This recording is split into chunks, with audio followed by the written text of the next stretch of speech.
شو الحلول اللي بيقدمها النادي العربي؟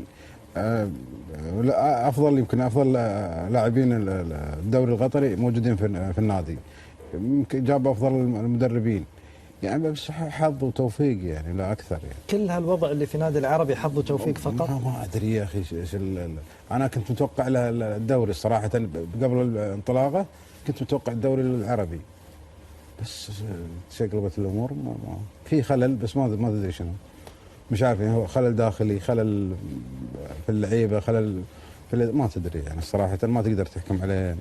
بس النتائج ما تصير لا يعني لا قريب ولا بعيد. نعم صراحه والله انا اشوف النادي العربي المشكله المنظومه الدفاعيه فيها خلل. اذا عدل المنظومه الدفاعيه الفريق ممتاز جدا، عندهم عناصر جيده، بس طريقه لعبهم لو يلعب او يعني تضبيط وتعديل المنظومه الدفاعيه، طريقه الدفاع للفريق.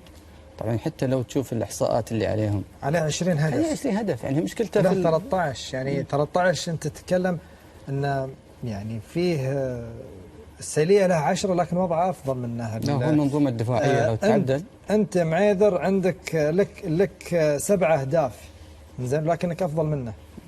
مشكلتهم في الدفاع.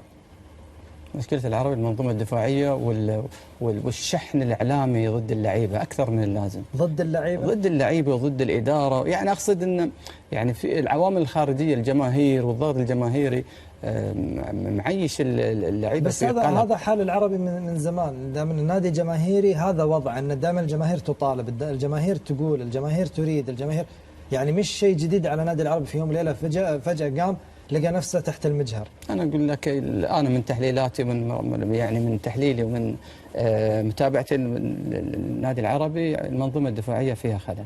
نعم.